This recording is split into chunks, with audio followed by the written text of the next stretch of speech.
По обсуждениям первой части нашей сегодняшней встречи, Following what we've discussed in the first part of our meeting today, I would like to say a few words before we move on to the second part. First of all, I ask the government and regional authorities to take all necessary measures to help the bereaved families. I would also like to express my sincere condolences to these families. It is necessary to provide assistance to the injured, all the necessary assistance. I would like to thank the employees of the Emergencies Ministry, Russian Railways, and other services for everything you have done, dear friends, in helping the people who were caught up in this terrible accident. The recent railway explosions in the Bryansk and Kursk regions are undoubtedly terrorist acts. The decisions to commit such crimes were definitely made at the political level in Ukraine. I would like to note the following in this regard. Unfortunately, civilians always suffer during armed conflicts, no matter where they take place. But what happened in Bryansk, in the Bryansk region, was a deliberate attack on civilians. According to all international norms, such actions are classified as terrorism. All crimes committed against civilians, including women and children, just before the next round of peace talks were proposed in Istanbul, were definitely meant to disrupt the negotiation process. The strike was deliberately aimed at civilians. The strike was deliberately aimed at the civilian population, which only confirms our fears that the already illegitimate regime in Kyiv, which once seized power, is gradually turning into a terrorist organization, with its sponsors becoming accomplices of terrorists. Let us recall that not so long ago, the Ukrainian authorities and their allies fantasized about Russia's strategic defeat on the battlefield. Today, facing huge losses, retreating across the entire front line and trying to intimidate Russia, the Kyiv leadership has resorted to organizing terrorist acts. At the same time, they are calling for a 30 or even 60-day ceasefire. They are requesting a high-level meeting. But how can such meetings be held under these circumstances? What can we possibly talk about?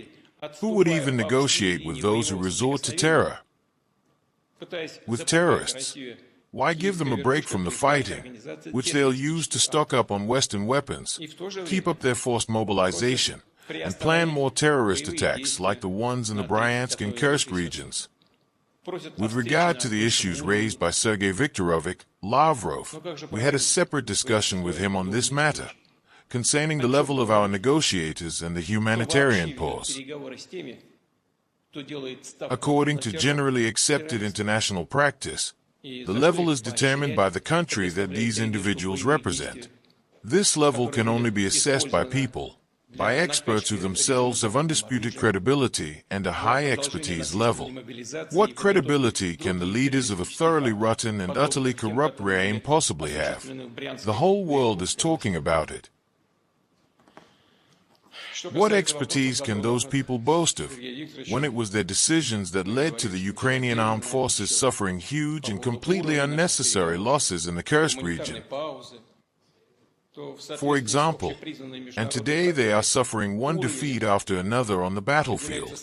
Judging by all appearances, we are dealing with people who not only lack any significant expertise in anything, but also basic political culture, if they allow themselves to make certain statements and even direct insults against those with whom they are trying to negotiate something.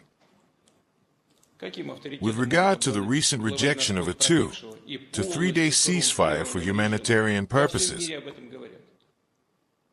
we have seen this before. We are not surprised, but rather convinced that the current regime in Kyiv has no interest in peace.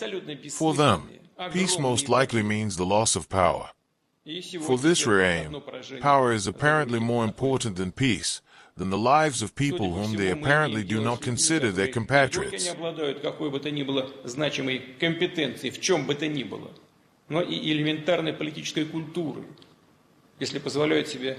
Определенные высказывания и даже прямые оскорбления в адрес тех, с кем пытаются о чем-то договориться.